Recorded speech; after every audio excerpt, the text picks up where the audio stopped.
జీవితంలో విసిగిపోతున్నారు. బాగుండకపోవడానికి అలవాటు పడిపోతున్నారు. అది ఇంకా సర్వసాధారణమే. ఇంతే నా గతి, ఇంతే నా స్థితి, ఇంకా మించిపోతే ఇది నా తలరాత అన్నట్టుగా మనలో చాలామందిని మనం అడిగినవి దొరకనప్పుడు, మనం అనుకున్నవి సాధించలేనప్పుడు, మనం ఎదురు చూచినవి పొందనప్పుడు నిరుత్సాహపడిపోతుంటాం, వదిలేస్తుంటాం. ఇంకా బట్ దేవుని వాక్యం మనం గమనిస్తే ఆయన ఆశీర్వాదాల కొరకు మనం సహనముతో కనిపెట్టాలి. ఆయన జవాబుల కొరకు కనిపెట్టాలి. సహనం అస్సలు కనపడతలేదు ఇవాళ. మనుషులకు సహించుకోవాలి అనే ఆశ రావటం లేదు. సహనము ద్వారా ఎన్నో గొప్ప కార్యాలు సాధించగలము అన్నది గుర్తించటము లేదు. ఏదైనా సరే, ఒక తల్లి బిడ్డ కావాలని ఆశిస్తే కనిపెట్టాలి కదండి, సహించాలి కదా, నవమాసాలు మొయ్యాలి కదా, ప్రసవ వేదన పడాలి కదా. మరి అలాగే దేవుని దగ్గర నుండి మనం కొన్ని ఎదురు చూస్తున్నప్పుడు, లేదు మనకు మన హృదయంలో, మన జీవితంలో కొన్ని కావాలనుకుంటున్నప్పుడు, ఆ విషయమై మనం సహనముతో కనిపెట్టాలి. సహనము అనే మాట పెర్సిస్టెన్స్ అంటే మనం దాన్ని కొనసాగించాలి. ఏంటది పెర్సిస్టెన్స్ అంటే? ఏమంటాం తెలుగులో? పట్టుదల ఉండాలి. ఒక విషయం కొరకు అడిగినప్పుడు మళ్ళీ దాన్ని వదిలేసుకోకూడదు. ఒకసారి అడిగాను రాలేదు, రెండుసార్లు అడిగాను రాలేదు, మూడుసార్లు అడిగాను అవ్వలేదు అనే మాట కాకుండా, ఆ ప్రార్థనకు మనకు జవాబు వచ్చే వరకు, లేక మనం ఎదురు చూచేది మనకు దొరికే వరకు కనిపెట్టాలి.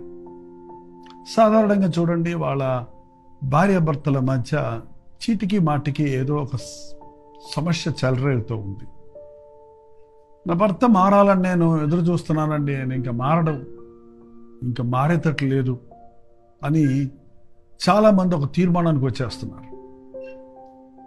విశ్వాసంతో మీరు కనిపెడితే దేవుడు తప్పకుండా తన కార్యమందు, తన సమయమందు తన కార్యాన్ని జరిగిస్తాడని విశ్వసిస్తే కనిపెట్టగలుగుతాం.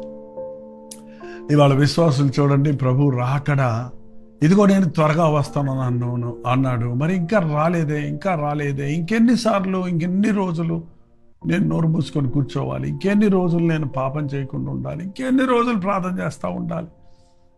కొంతమందికి భక్తి ఏదో ఒక నిష్ఠ పాటిస్తున్నట్టు, ఏదో బిగుసుకుపోతున్నట్టుగా అనిపిస్తుంది కొంతమంది. ఇంకా అబద్ధం ఆడకుండా నేను ఎంతకాలం ఉండాలి, ఇంక తిట్టిన వాళ్ళని తిట్టకుండా ఎంతకాలం ఉండాలి, ఇంక నేను సహించుకుంటూ ఎంతకాలం ఉండాలి,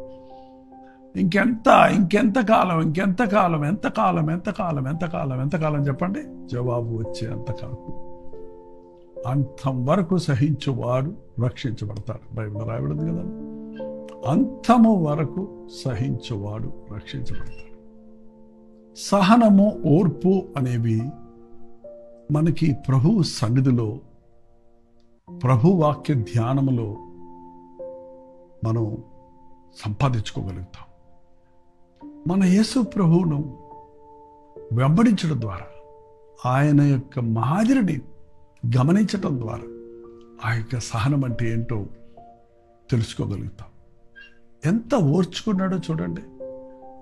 మన కొరకు మన ప్రభువు ఎన్ని నిందలు, ఎన్ని అవమానాలు, ఎంత శిక్ష, ఎంత భయంకరమైనటువంటి వేదనను సహించాడు. ఎందుకంటే తద్వారా మనకు రక్షణ కలుగు చేయటానికి.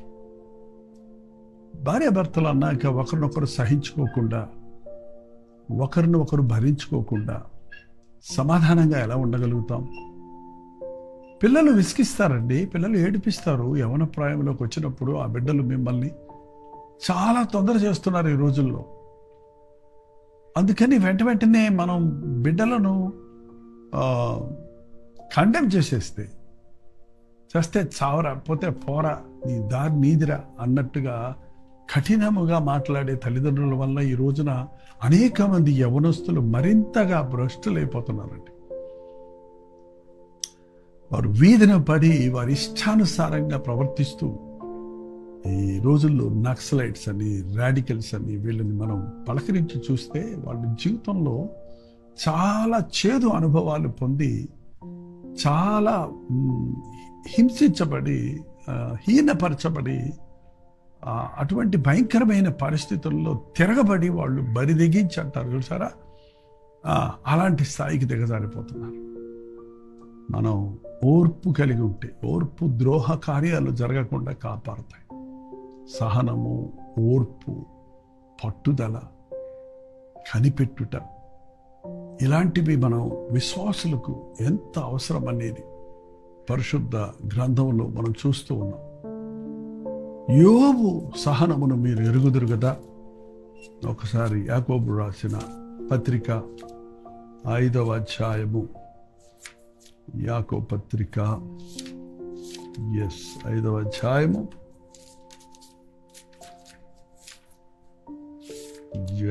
ఒక్క నిమిషం అండి.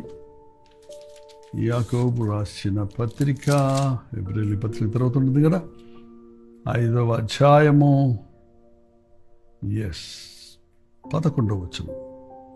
సహించిన వారిని ధన్యులు అనుకొనుచున్నాము కదా. సహించిన వాడు ధన్యుడు. సహించటము ఒక భాగ్యం. సహించుకునేవాడు ఆ ధన్యుడు అనే మాట కండి బ్లెస్డ్ అని ఇంగ్లీష్లో ఉంటుంది, ఆశీర్వదించబడిన వాడు.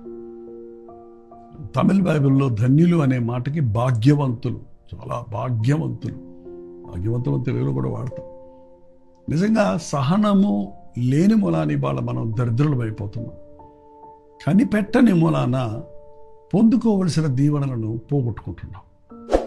యోబు సహనమును సహించిన వారిని ధన్యులని అనుకొనుచున్నాము కదా. మీరు యోబు యొక్క సహనమును గురించి వింటిరి. యోబు యొక్క సహనం నిజంగా ఎంత కాలం యోబు సహనంతో కనిపెట్టాడు అంత స్పష్టంగా లేదు, కానీ నియర్లీ 2 years అని లెక్కలు కడుతున్నారండి. 2 సంవత్సరాలు ఆ వ్యాధితో, ఆ బాధతో, ఆ మనోవేదనతో అందరి చేత విడవబడిన వాడిగా తట్టుకోలేనటువంటి అవమానాలు, నిందలు పొందుతున్నప్పటికీ, మానసికంగా, శారీరకంగా, అన్ని విషయాలుగా అన్నీ పోగొట్టుకొని కృంగిపోయినప్పటికీ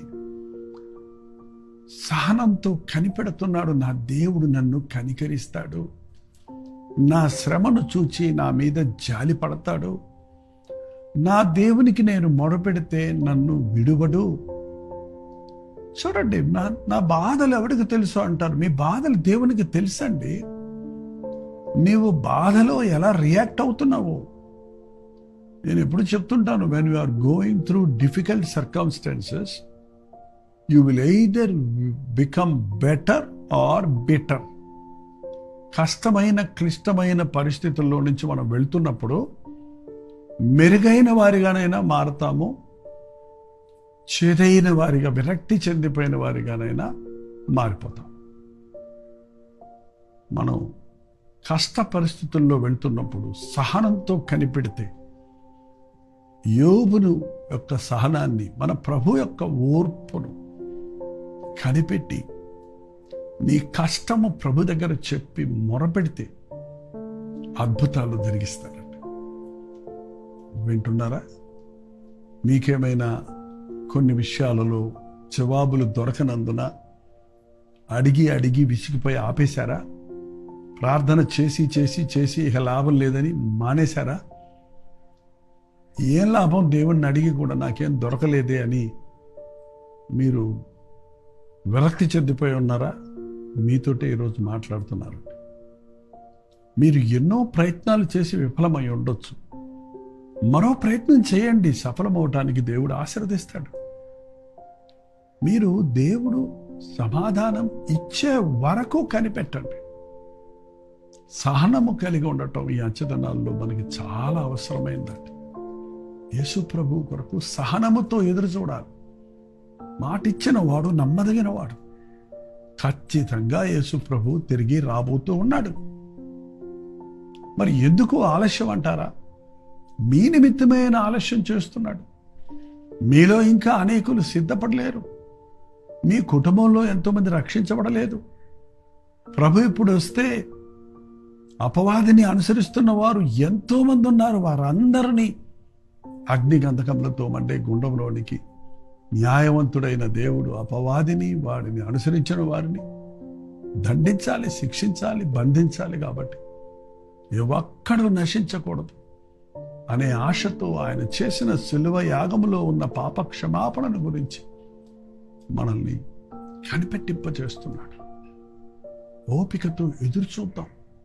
మత్తయి సువార్త 24వ అధ్యాయంలో చూస్తే, మత్తయి సువార్త 24వ అధ్యాయం. బైబిల్ ఏమైనా తిప్పుతున్నారా? అసలు బైబిల్ పట్టుకున్నారా? బైబిల్ ఉందా? రోజు బైబిల్ చదువుతున్నారా? చదవండి. మత్తయి సువార్త 24:13 వచనములో, అంతము వరకు సహించువాడెవడో వాడే రక్షించబడును. అంతము వరకు సహించువాడు రక్షించబడతాడు. నేను ఎన్ని రోజులు సహించాను ఇక కాదని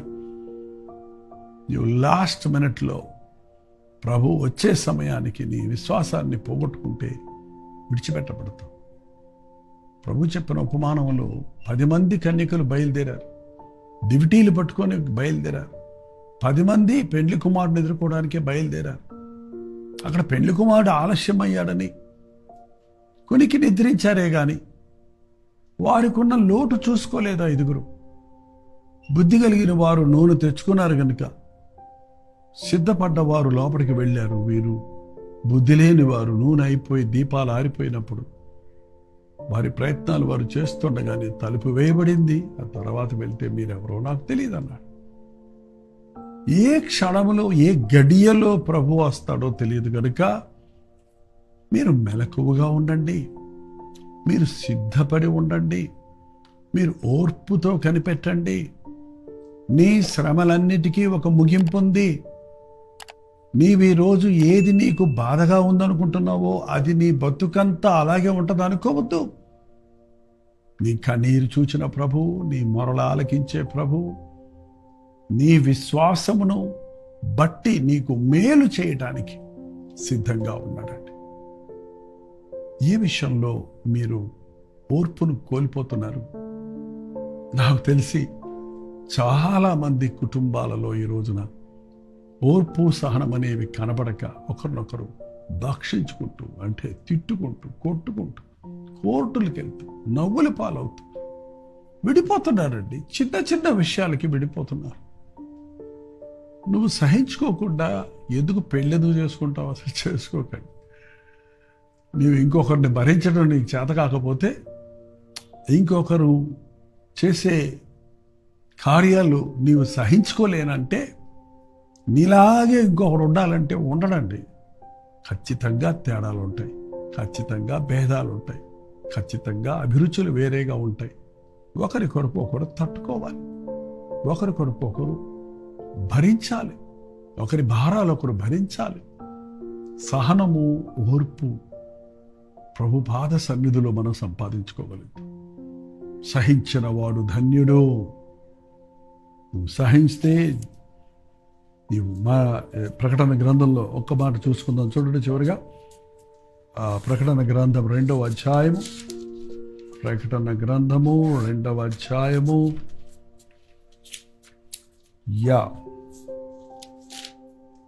ప్రకటన గ్రంథం 2వ అధ్యాయం. నీ సహనమును నేను నెరుగుదును, నీ సహనము నేను నెరుగుదును అని ఇక్కడ అన్ని సంఘాల గురించి, ఎఫెసీ గురించి కూడా చెప్పారు. నీవు సహనము కలిగి నా నామము నిమిత్తము భారము భరించితవని నేను ఎరుగుదును. ఏంటండి? అండ్ ఒక్కొక్క సంఘం విషయంలో చెప్తున్నాడు, నీవు ఇంతవరకు సహనం కలిగి ఉన్నావు, నువ్వు అంతం వరకు నమ్మకంగా ఉండు, అంతం వరకు మరణము వరకు నమ్మకంగా ఉండు, నేను నీకు జీవ కిరీటం ఇస్తాను. మనం సహనంతో ప్రభువు రాకడ వరకు, మన మరణం వరకు మన విశ్వాసాన్ని కాపాడుకుంటూ, ఒకవేళ శోధనలు మనల్ని చుట్టుముట్టినా, మనకి ప్రార్థనలకు జవాబులు రాకపోయినా, మన పరిస్థితులు మారకపోయినా, విశ్వాసాన్ని విడిచిపెట్టొద్దండి. దేవుడు నాకు మేలు చేస్తాడు అనే నమ్మిక ఉంచండి. ఈ రోజు నుండి ఇంకెంతకాలం ఈ సహనం, ఎంతకాలం ఈ కష్టాలు ఓర్చుకోవాలి, ఇంకెంతకాలం ఈ స్థితిలో ఉండాలనుకునే వారితో దేవుడు స్పష్టంగా చెప్తున్నాడు, సహనం కలిగి ఉండు, నేను నీకు సహాయం చేస్తాను. యోబు సహనం గుర్తు చేసుకో. యోబుకు నేను సహాయం చేశానా లేదా అంటున్నాడు దేవుడు. యోబు సహనంతో కనిపెట్టాడు కాబట్టి పోగొట్టుకున్నవన్నీ తిరిగి పొందాడు, రెండంతల ఆశీర్వాదం పొందాడు. నీవేది ఆశిస్తున్నావు, ఏది పోగొట్టుకున్నావు, ఏది కావాలని ఆశపడుతున్నావు, అవి తిరిగి నీకు రెండంతలుగా ఇవ్వడానికి దేవుడు సిద్ధంగా ఉన్నాడు. మీరు సహనం కలిగి ప్రార్థిస్తే. ప్రార్థన. పరిశుద్ధుడా, ప్రేమగల తండ్రి, మరొకసారి నాయన ఈ ఉదయకాల సమయంలో నీ పాదాల దగ్గరికి వస్తాము. మా జీవితాల్లో అనేక సార్లు తొందరపాటు నిర్ణయాల వల్ల, తొందరపడడం వల్ల ఓర్పు సహనాలు కోల్పోయి మా మాటలతో, మా చేతలతో, మా నిర్ణయాలతో మా జీవితాలను మరింత సంకటాలలోనికి నడిపించుకుంటున్నాం. ప్రార్థన ఆలకించే దేవుడు ఉన్నాడని, మా ప్రార్థనను, మా బాధను, మా శ్రమను, మా సహనమును, మా ఓర్పును, మేమున్న స్థితిని ఎరిగిన దేవుడు తగిన కాలమందు మాకు తప్పక సహాయం చేస్తాడన్న విశ్వాసముతో, నీ రాకడ కొరకు సహనముతో కనిపెట్టుటకు ప్రతిరోజు నీవిచ్చే జవాబు కొరకు కనిపెట్టుకుంటూ